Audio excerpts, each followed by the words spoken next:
Before we get started, let me just introduce your panel members. If there is anything from today's debate that offends you, I have to give you a warning that I apologize, but if you have any complaints, please direct them to Violet Houston, who is, Violet currently works as Science Student Coordinator and is charged with no small task of improving graduate outcomes for science students. A science graduate herself, she is currently studying an MBA. Welcome, Violet. Violet, if you put your hand up so people know where to. There you go. Thank you very much. Oh, wow, black crowd. Very nice, very nice.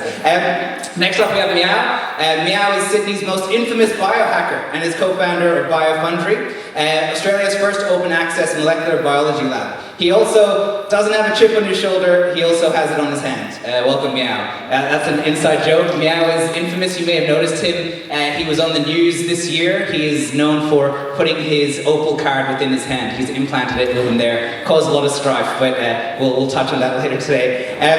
Next up we have Tara. Tara is currently a PhD student in the Australian Centre of Astrobiology at UNSW and is a key member of a team who recently discovered the oldest evidence of microbial land-based life in the Pilbara. Welcome, Tara. So Tara, put up your hand, please. Oh, yeah, thank you very much. There you go. Very nice. I'm just changing up just to keep you on your toes. The next one is Isabel. Isabel has worked as a program producer for Museum of Applied Arts and Science. She was the director and founding partner of Sydney Science Festival and is currently completing a PhD of Science Communication here at UNSW. Welcome, Isabel. Isabel, hand up, please. Thank you very much.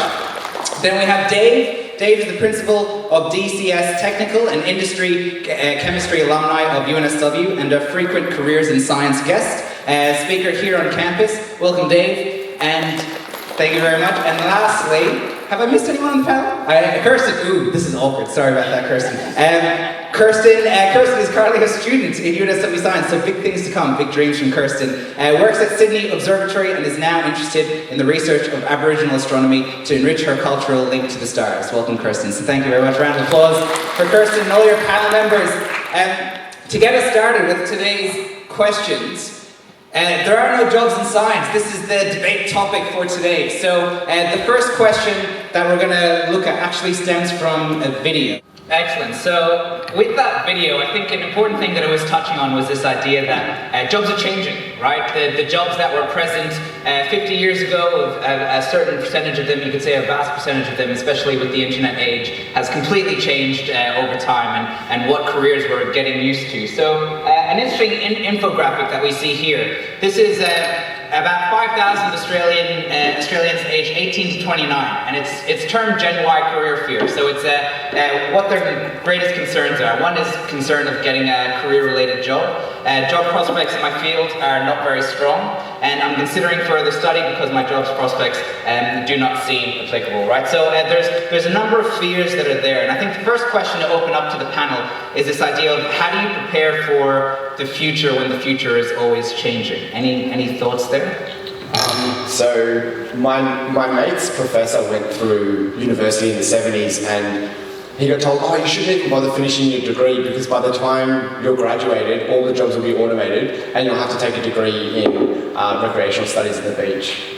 So if that was what the thought was in the 70s, I'm not too worried about job prospects in the future. I think they'll always be around. There's things that we always want humans to do. I would definitely go towards those types of things. So I was on a panel and they were talking about things like administering euthanasia, performing waiting ceremonies, and these are things that even if a robot can do it, we never want to automate away. It's important for a human.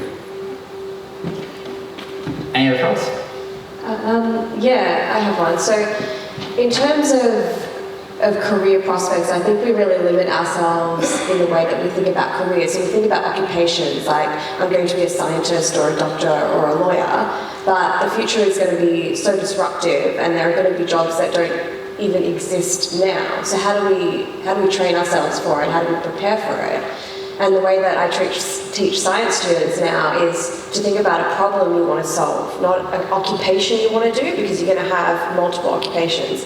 Think about a problem you want to solve, and that way you can open yourself up to multiple occupations to solve that problem. So you still got to focus. So, yeah. Definitely. There's a lot of people look to Bill Gates for his inspiration because he dropped out of university and created Microsoft, right? Recently Bill Gates was interviewed and he was asked the question in terms of how do you see yourself as that figure of inspiration for young entrepreneurs? And he said, I wish people would stop dropping out of university. I'm in a special case. He said that the jobs of the future require technical ability, they require technical knowledge, and as this video shows that they can be automated, and it would take people to know how to program those machines, which is important. There's also another article that came out which was showing us that, you know, back in all of your grandparents' generation, there was a time where you'd have one job, and that would last your lifetime. You know, you grow old and you die, right? But no, sorry, it's a bit different to that now. But what happens now is you have 4 jobs. And not so much 4 jobs, but 4 career paths, right? So it's a very different mentality when we look at how careers and jobs change. So the idea that it's more fluid nowadays, so how do you sort of prepare for that is the big question.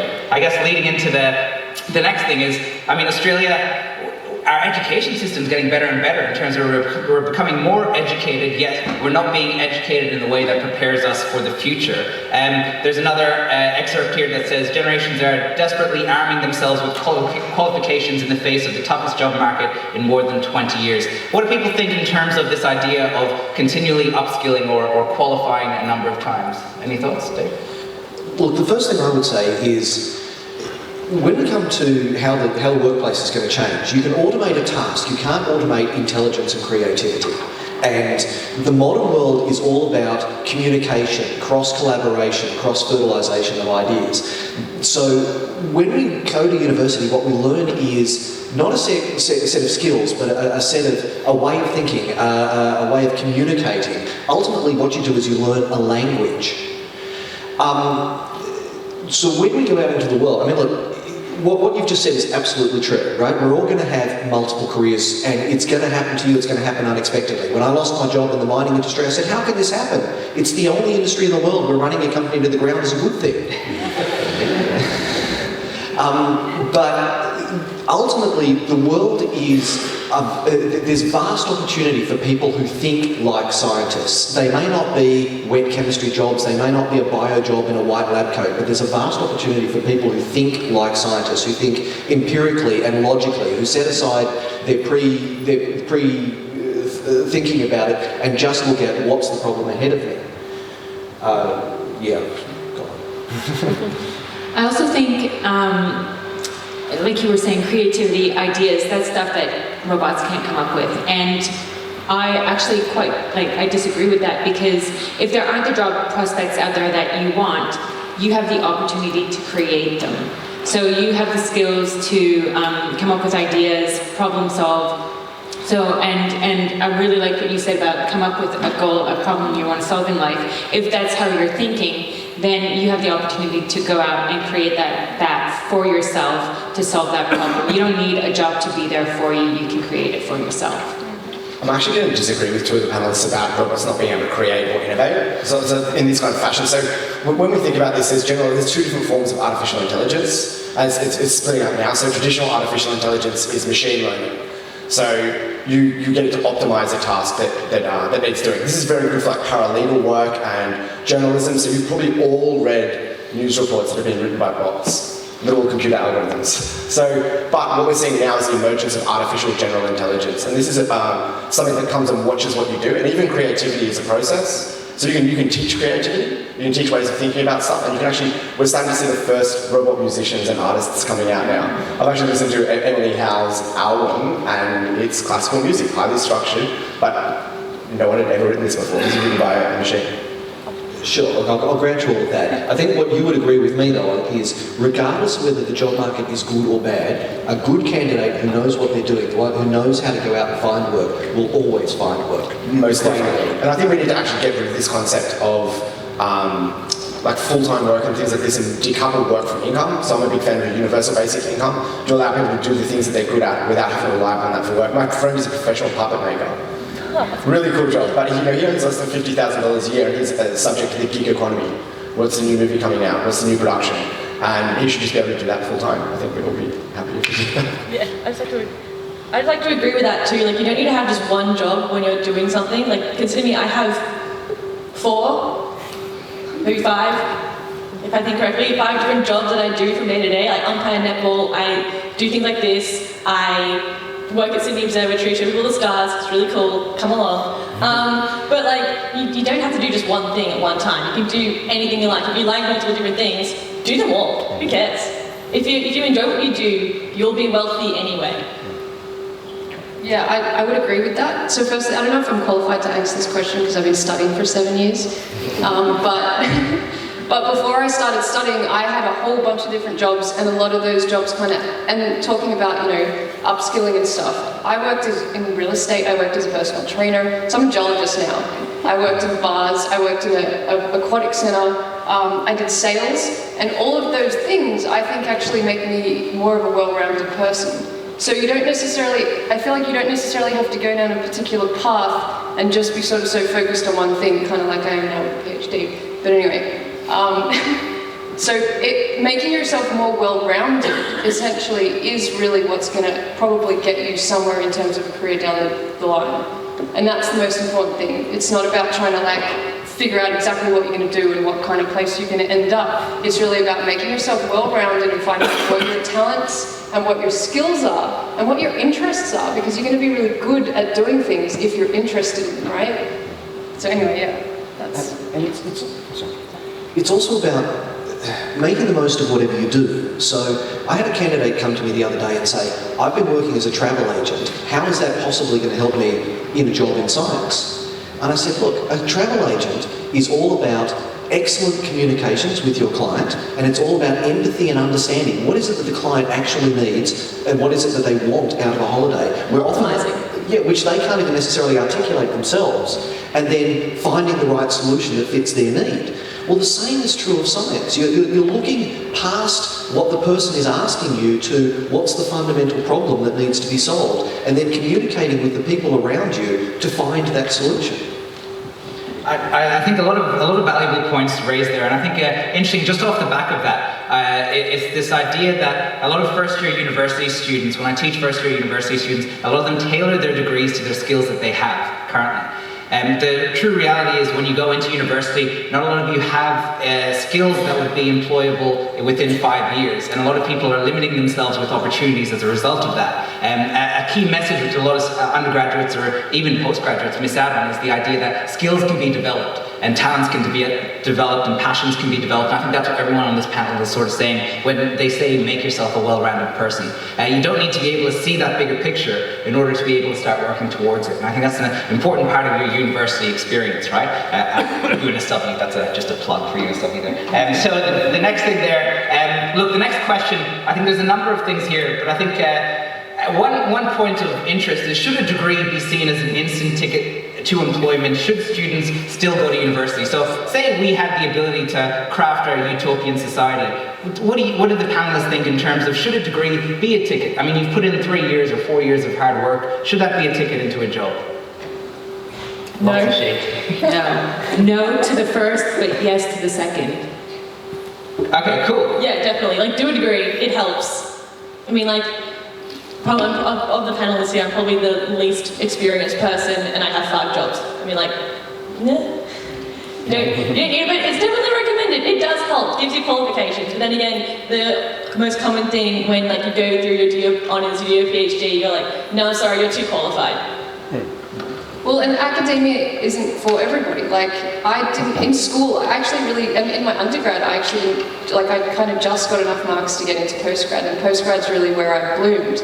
So you don't necessarily have to have a degree to be successful in life. If you're interested in something, you have a good idea, or you have experience in something, then you can go with that. I think that the skills that you develop going to university are meeting other people that have the same interests as you, that you have critical thinking skills. Doesn't necessarily have to be the content.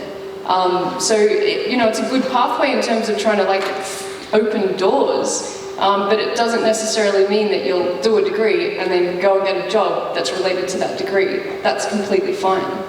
So when they were shutting down the ancient Greek department, there was some protesting, and I spoke to my dad and I said, well, there's no real jobs in that except teaching that to other people.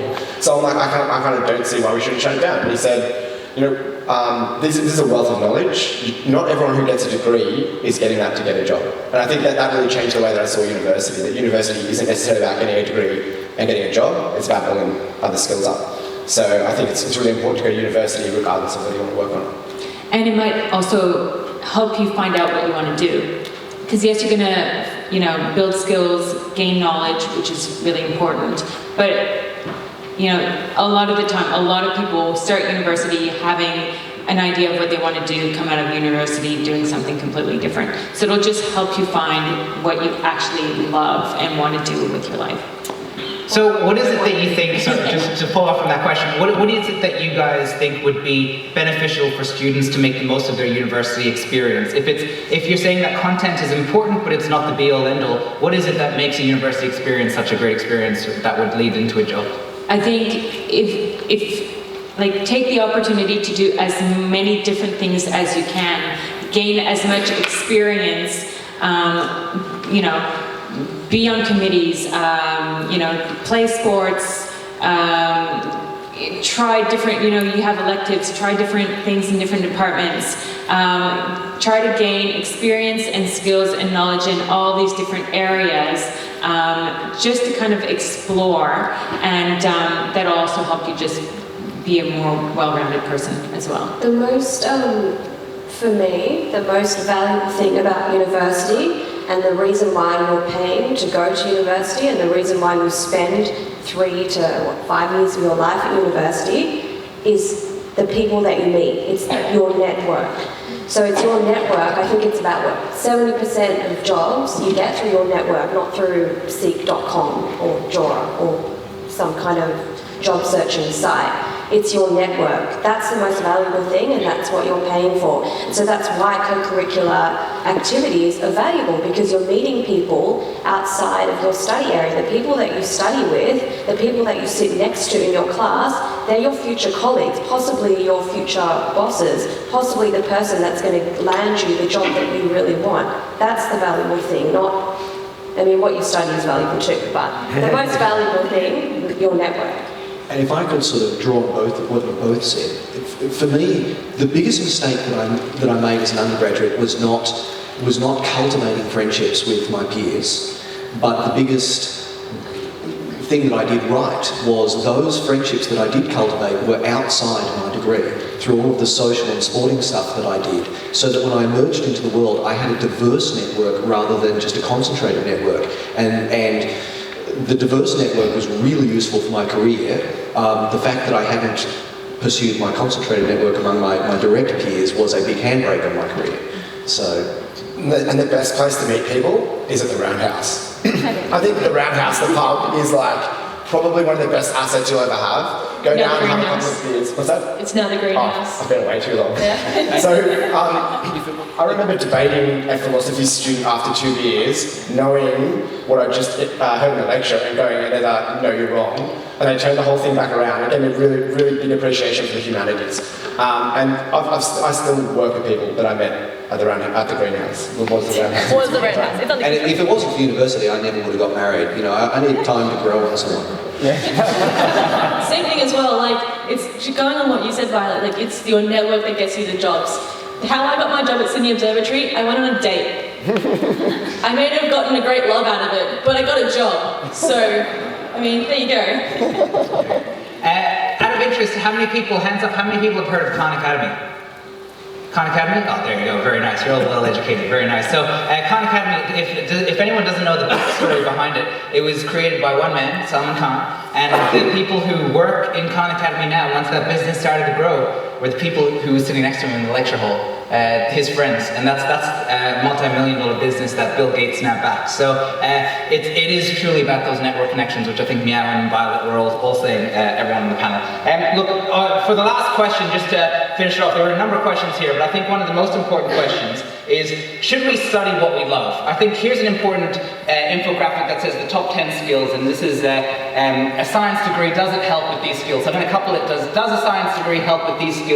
And finally, should we study what we love? Anyone on the panel, if you're... Yeah, do what you want to do. Like, that's it, really, that's all I have to say, do what you want to do. Yeah.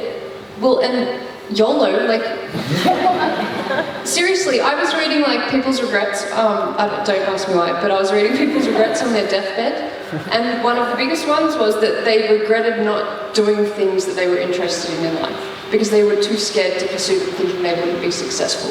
They didn't care about that they didn't work enough, you know, they didn't care about certain like arguments they'd had with people or whatever. It was like, what did I do with my life? I didn't follow my dreams. And it sounds really cliche, but it's an actual, that is a real thing. And that's something that you really have to remember. We only have one life. And you actually should be doing something really interesting with it. You know, you don't want to spend your life miserable. I would say, yeah, study what you love with some certain conditions. Like if you really, really love hurting animals, I would actually recommend not studying what you love.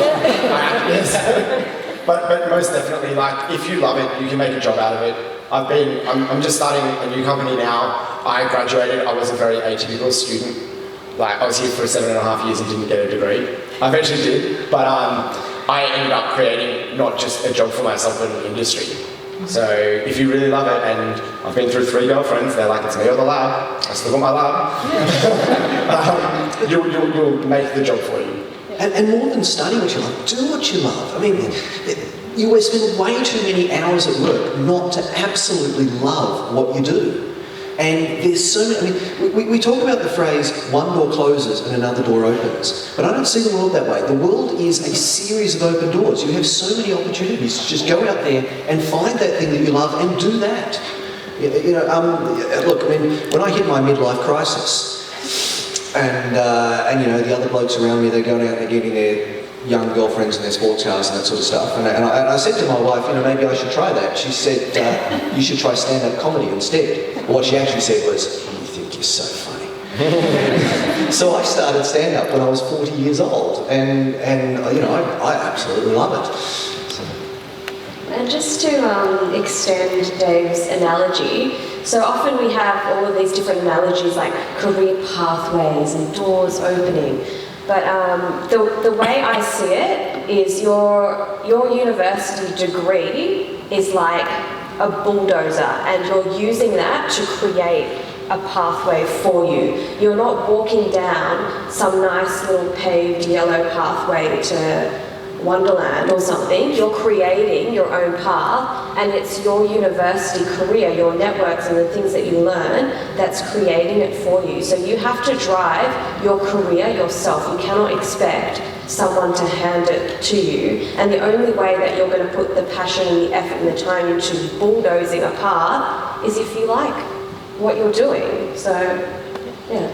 Definitely. I think that's a good note to end up on. And also, if you don't know what you love, university is the place to find out, right? Beautiful full circle to come to UNSW there. Fantastic. All right. And ladies and gentlemen, big round of applause for your panel members. Thank you very much.